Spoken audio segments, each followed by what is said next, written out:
Lucie. Bon, on y va, on recommence. Bonjour à tous, c'est Boni Asso. Et aujourd'hui, je viens vous parler de mon troisième projet, Podcast 3, Hibernation, qui sort avec un film. Donc, ce projet, c'est le troisième opus de ma création musicale. Et pour une fois, j'ai décidé de créer des visuels autour de cet univers. Donc, qu'est-ce que l'hibernation? L'hibernation, c'est un moment que j'ai toujours appelé comme ça. Généralement, dans mes interactions sociales, à un moment donné, j'arrive à un moment où je suis fatigué, en fait, exténué. Et il faut que je me retire. Donc, ces moments de retrait, je les ai toujours appelés hibernation. Hibernation en lien avec l'hibernation de l'ours. Comme vous savez, je vais vous faire un petit cours de nature et découverte. Donc, l'ours hiberne chaque année pendant la saison de l'hiver.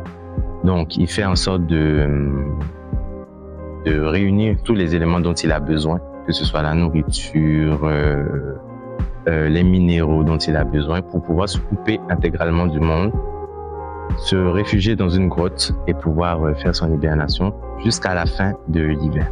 Donc, généralement, je prenais ce mot-là pour le lier à ce moment où moi, j'avais besoin, en fait, de me couper de toute interaction sociale. Voilà comment hibernation est née. Mon hibernation a commencé en 2023. Donc, après plusieurs, vraiment, je vous épargne plusieurs détails, mais c'était une période assez compliquée pour moi. Donc, au niveau du travail, j'ai dû quitter mon travail, j'ai fait un burn-out. Au niveau des amis, c'était mélangé. Au niveau en tout cas, j'avais une réévaluation de toute relation ou tout ce que j'avais construit jusqu'à aujourd'hui. Et je me suis réfugié, en fait, dans ma tanière pour pouvoir adresser chacune d'entre elles, faire la paix avec moi-même, me pardonner et pouvoir aller de l'avant. Donc, c'est un peu de ça que parle le projet. Donc, ce troisième opus met vraiment au centre ma relation avec moi-même. Et comment je suis rentré en contact avec mon enfant intérieur, comment j'ai eu à réouvrir mes blessures pour pouvoir les penser, comment j'ai eu à m'accepter moi-même, à m'aimer moi-même dans tout ce que je faisais de travers, et comment j'ai enfin accepté que j'étais pas parfait et que j'étais juste un être humain qui allait faire son parcours et toujours garder les mêmes intentions, d'être la meilleure personne, la meilleure version de moi-même. Et donc, c'était un peu ça. C'est vraiment ça, de ça que parle ce troisième opus. La musique ne suffisait pas. La musique ne suffisait pas. Je l'ai enregistrée à un moment aussi où j'avais pas assez de voix. Je commençais à perdre la voix à cause peut-être d'une hygiène de vie ou à cause d'un perfectionnisme qui a fait que je travaillais trop ma voix. Donc, j'ai enregistré ce projet avec un reste de voix. Mais pour moi, la musique ne suffisait pas. Il fallait allier, en fait, un aspect visuel à cette musique. Donc, c'est comme ça que je suis rentré en contact avec le maestro qui a réalisé ce film, l'EDU. Et c'est comme ça qu'on est parti, comme ça qu'on a commencé à créer cet univers. Donc, derrière ce vêtement que je porte, il y a cet aspect de prendre soin de soi dans ce peignoir, dans toutes les couleurs que vous allez découvrir plus tard dans les visuels. C'est vraiment de mettre en valeur ou de mettre l'accent sur tous ces points-là qu'on peut utiliser, en fait, pour prendre soin de nous-mêmes, de notre corps et de notre esprit. Et donc, c'est un projet qui a été très libérateur pour moi parce que ça retrace une partie assez compliquée de ma vie, mais en même temps, une des plus belles parties de ma vie, là où j'ai pu adresser énormément de choses, beaucoup de bagages que j'avais laissé traîner. Et quand je regarde mon évolution au niveau de mes projets, le premier, c'était un projet où c'était le syndrome de l'imposteur. On avait peur de se lancer, mais on s'est finalement lancé.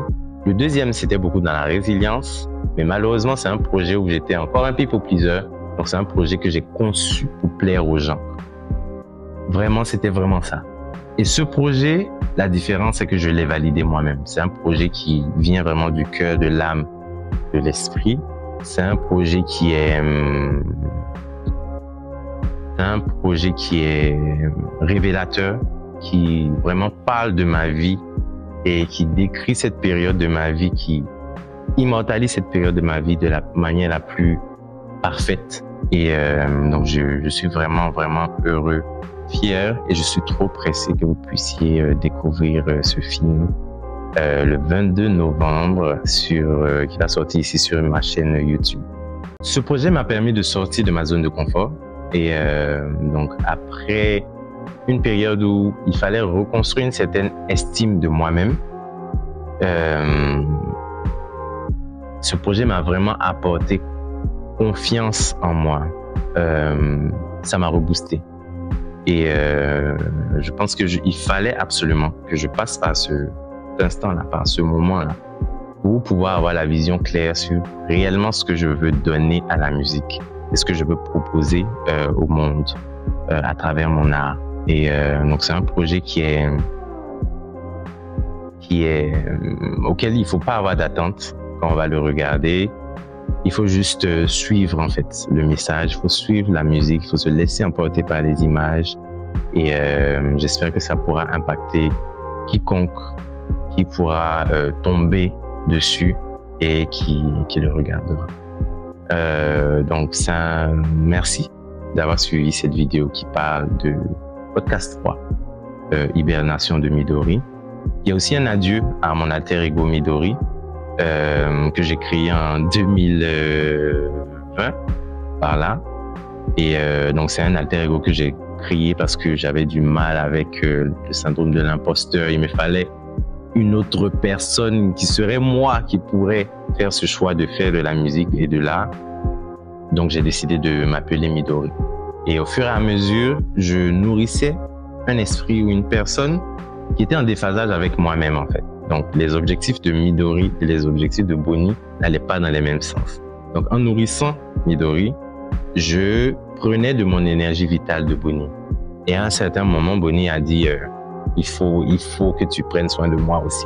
Donc, je sentais que mon enfant intérieur avait besoin de cet apport ou de ce soutien, ou de se faire entendre, de se faire cajoler, de se faire comprendre, alors que à cette période dans ma tête, c'était les objectifs de Midori qui étaient d'être parfait à la musique, de chanter comme Beyoncé déjà, et j'étais vraiment dans une optique d'être le plus parfait dans ce que je faisais. Donc j'ai beaucoup de sacrifices que je faisais.